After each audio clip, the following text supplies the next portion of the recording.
3, 4, sad.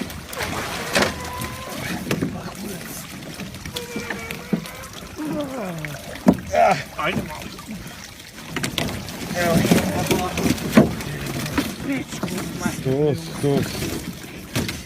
Tu.